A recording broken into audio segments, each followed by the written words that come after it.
ناظرین، 1962 کی انڈیا اور چین جنگ نے جواہر لال نہرو کو توڑ کر رکھ دیا تھا۔ وہ اس صدمے سے کبھی نکل نہیں پائے اور ان کی جسمانی طاقت، فکری قابلیت اور اخلاقی چمک ماضی کی بات ہو گئی تھی۔ مایوس نہرو تھکے ہوئے دکھائی دینے لگے تھے، ان کے کاندھے جھکے ہوئے تھے اور ان کی آنکھیں بھی نیند میں ڈوبی ہوئی لگتی تھی۔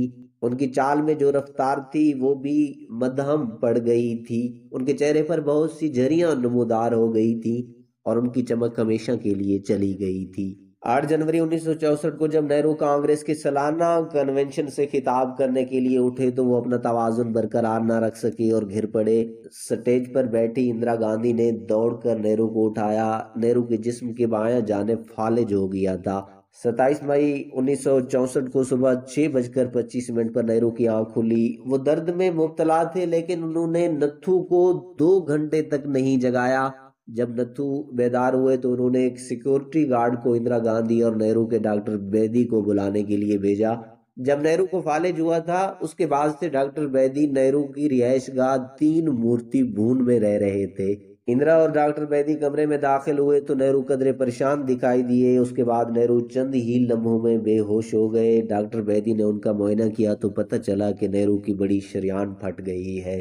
چونکہ اندرا اور نہرو کا بلڈ گروپ ایک ہی تھا، اس لیے ڈاکٹر بیدی نے اندرا گاندھی کے جسم سے خون لیا تاکہ وہ نہرو کو چڑھا سکیں، لیکن خون چڑھانے سے پہلے ہی نہرو کوما میں چلے گئے۔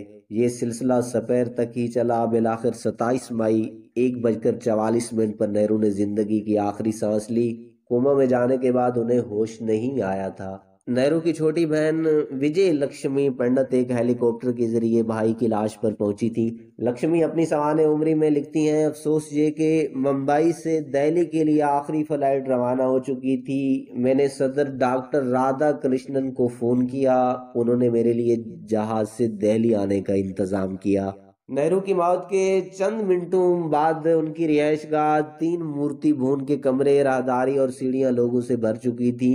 جیسے ہی اندھیرا ہوا، نہرو کے جسم کو کمل، گلاب، گیندے کے پھولوں اور ہندوستانی ترنگے میں لپیٹ کر نیچے اتار کر ان کی رہائش گاہ 3 مورتی بھون کے سامنے والے برآمدے میں لایا گیا۔ چونکہ اس وقت گرمی پڑ رہی تھی اس لیے ان کے جسد خاکی کو برف کے بلاکوں پر رکھا گیا۔ اس دوران نہرو کی دونوں بہنوں کے علاوہ مغربی بنگال کی گورنر بھی وہاں پہنچ گئی تھی۔ اس رات 3 مورتی بھون میں کوئی نہیں سویا اور عمارت کے دروازے لوگوں کے لیے کھلے رہے۔ نہرو کے جسد خاکی کو گاڑی پر رکھا گیا۔ سفید کھادی میں ملبوس اندرا اور سنجے کھلی گاڑی میں سوار ہوئے۔ چلچلاتی دھوپ میں دونوں پسینوں میں بھیگ رہے تھے۔ راجیو تب تک دہلی نہیں پہنچ سکے تھے۔ دریائے جمنا کے ساتھ 5 میل طویل راستہ طے کرنے میں 3 گھنٹے سے زیادہ کا وقت لگا۔ سڑک کی دونوں جانب اور جنازے کی جگہ تقریباً 20 لاکھ لوگوں کا ہجوم تھا۔ ایک ہیلی کاپٹر نے ان کے جنازے پر اوپر سے پھول کی بارش کی۔ اس موقع پر تقریباً 8,000 پولیس اہلکار اور 6,000 فوجی تعینات تھے۔ این جے اکبر نہرو کی سوانح عمری میں لکھتے ہیں، اندرا گاندھی آخری بار نہرو کے نزدیک گئیں۔ انہوں نے ان پر گنگا کا پانی چھڑکا اور اپنے والد کے قدموں کے پاس چندن کی ایک لکڑی رکھی۔ وہ کچھ کہے بغیر تقریباً 8 منٹ تک وہاں کھڑی رہیں، پھر انہوں نے آخری بار ان کا چہرہ دیکھا اور پھر نیچے آ گئی۔